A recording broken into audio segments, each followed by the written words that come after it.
Assalamualaikum warahmatullahi wabarakatuh. Perkenalkan, nama saya Rahayu Ali Amini, nomor absen 26. Di sini saya akan menjelaskan tentang Puputan Margarana dan agresi militer Belanda. Puputan Margarana.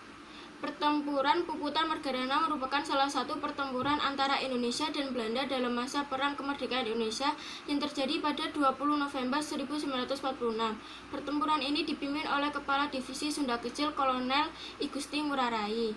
Latar belakang perjanjian Linggarjati. Latar belakang munculnya Puputan Margarana sendiri bermula dari perundingan Linggarjati. Pada tanggal 10 November 1946, Belanda melakukan perundingan Linggarjati dengan pemerintah Indonesia. Salah satu isi dari perundingan Linggarjati adalah Belanda mengakui secara de facto Republik Indonesia dengan wilayah kekuasaan yang meliputi Sumatera, Jawa, dan Madura. Selanjutnya, Belanda diharuskan sudah meninggalkan daerah de facto paling lambat tanggal 1 Januari 1949. Pada tanggal 2 dan 3 Maret, Indonesia Belanda mendaratkan pasukannya kurang lebih 2.000 tentara di Bali yang diikuti oleh tokoh-tokoh yang memihak Belanda. Tujuan dari pendaratan Belanda ke Bali sendiri adalah untuk menegakkan berdirinya negara Indonesia Timur. Pada waktu itu, Letnan Kolonel I Gusti Ngurah Rai yang menjabat sebagai Komandan Resimen Nusa Tenggara Sedang pergi ke Yogyakarta untuk mengadakan konsultasi dengan markas tertinggi TRI, sehingga dia tidak mengetahui tentang pendaratan Belanda tersebut. Di saat pasukan Belanda sudah berhasil mendarat di Bali, perkembangan politik di pusat pemerintah Republik Indonesia kurang menguntungkan akibat perundingan Linggarjati, di mana Pulau Bali tidak diakui secara bagian wilayah Republik Indonesia. Pada umumnya, rakyat Bali sendiri merasa kecewa terhadap isi perundingan tersebut karena mereka merasa berhak masuk menjadi bagian dari Negara Kesatuan Republik Indonesia (NKRI). Terlebih lagi, ketika Belanda berusaha membujuk Letnan Kolonel I Gusti Ngurah Rai untuk diajak membentuk negara Indonesia Timur. Untung saja ajakan tersebut ditolak dengan tegas oleh I Gusti Ngurah Rai. Bahkan dijawab dengan perlawanan bersenjata pada tanggal 18 November 1946. Pada saat itu, I Gusti Ngurah Rai bersama pasukannya Ciung Wanara berhasil memperoleh kemenangan dalam penyerbuan ke Tangsi NICA di Tabanan. Karena geram, kemudian Belanda mengerahkan seluruh kekuatannya di Bali dan Lombok untuk menghadapi perlawanan I Gusti Ngurah Rai dan rakyat Bali. Selain merasa geram terhadap kekalahan pada pertempuran pertama, ternyata pasukan Belanda juga kesal karena adanya konsolidasi dan pemusatan pasukan Ngurah Rai yang ditempatkan di Desa Adeng, Kecamatan Marga, Tabanan, Bali. Setelah berhasil mengumpulkan pasukannya dari Bali dan Lombok, kemudian Belanda berusaha mencari pusat kedudukan pasukan Ciung Wanara. Puncak peristiwa. Pada tanggal 20 November 1946, I Gusti Ngurah Rai dan pasukannya Ciung Wanara melakukan long march ke Gunung Agung, ujung timur Pulau Bali. Tetapi tiba-tiba di tengah perjalanan, pasukan ini dicegat oleh serdadu Belanda di Desa Marga, Tabanan, Bali. Tak pelak, pertempuran sengit pun tidak dapat diindahkan, sehingga sontak daerah Marga yang saat itu masih dikelilingi ladang jagung yang tenang berubah menjadi pertempuran yang menggemparkan dan mendebarkan bagi warga sekitar. Bunyi letupan senjata tiba-tiba serentak mengepung ladang jagung di daerah perbukitan yang terletak sekitar 40 km dari Denpasar itu. Pasukan pemuda Ciung Wanara yang saat itu masih belum siap dengan persenjataannya tidak terlalu terburu-buru menyerang serdadu Belanda. Mereka masih berfokus dengan pertahanannya dan menunggu komando dari I Gusti Ngurah Rai untuk membalas serangan. Begitu tembakan tanda menyerang diletuskan, puluhan pemuda menyeruak dari ladang jagung dan membalas sergapan tentara Indische Civil Administration bentukan Belanda. Dengan senjata rampasan, akhirnya Ciung Wanara berhasil memukul mundur serdadu Belanda. Namun ternyata pertempuran belum usai. Kali ini serdadu Belanda yang sudah terpancing emosi berubah menjadi semakin brutal. Kali ini bukan hanya Bukan hanya letupan senjata yang terdengar, namun Nika menggempur pasukan muda I Gusti Ngurah Rai ini dengan bom dari pesawat udara. Hamparan sawah dan ladang jagung yang subur itu kini menjadi ladang pembantaian penuh asap dan darah. Perang sampai habis atau puputan inilah yang kemudian mengakhiri hidup I Gusti Ngurah Rai. Peristiwa inilah yang kemudian dicatat sebagai peristiwa puputan Margarana. Malam itu pada 20 November 1946 di Marga adalah senjata penting tonggak perjuangan rakyat di Indonesia melawan kolonial Belanda demi nusa dan bangsa. Perlawanan terhadap agresi militer Belanda. Belanda selalu berusaha menguasai Indonesia dengan berbagai cara. Berbagai perundingan yang dilakukan seringkali dilanggar dengan berbagai alasan. Untuk menguasai seluruh wilayah Indonesia, Belanda melancarkan agresi militer sebanyak 2 kali.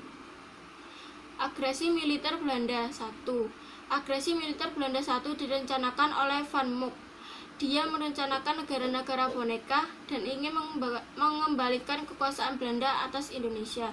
Untuk mencapai tujuan tersebut, pihak Belanda melanggar perundingan Linggarjati yang telah disepakati sebelumnya. Bahkan mereka menyobek kertas perjanjian tersebut. Kemudian pada tanggal 21 Juli 1947, Belanda melancarkan aksi militer pertama dengan target utama di kota-kota besar di Pulau Jawa dan Sumatera. Pasukan TNI yang tidak pernah menyangka akan terjadi agresi militer Belanda itu tidak siap untuk menghadang serangan yang datang secara tiba-tiba. Serangan tersebut mengakibatkan pasukan TNI tercerai-berai. Dalam keadaan seperti itu, pasukan TNI berusaha untuk menjalin koordinasi antar satuan dan membangun daerah pertahanan baru. Pasukan TNI melancarkan taktik gerilya untuk menghadapi pasukan Belanda. Dengan taktik gerilya, ruang gerak pasukan Belanda berhasil dibatasi. Gerakan pasukan Belanda hanya berada pada kota-kota besar dan jalan-jalan raya. Sedangkan di luar kota, kekuasaan berada di tangan pasukan TNI. Agresi militer Belanda 1 ternyata menimbulkan reaksi yang hebat dari dunia internasional. Pada tanggal 30 Juli 1947, pemerintah Hindia dan Australia mengajukan permintaan resmi agar masalah Indonesia segera dimasukkan dalam daftar acara Dewan Keamanan PBB. Pada tanggal 1 Agustus 1947, Dewan Keamanan PBB memerintahkan penghentian dari kedua belah pihak yang mulai berlaku tanggal 4 Agustus 1947. Untuk mengawasi pelaksanaan perjanjian gencatan senjata tersebut, maka dibentuk suatu komisi konsuler yang anggotanya adalah konsul jenderal yang berada di Indonesia. Agresi militer Belanda 2.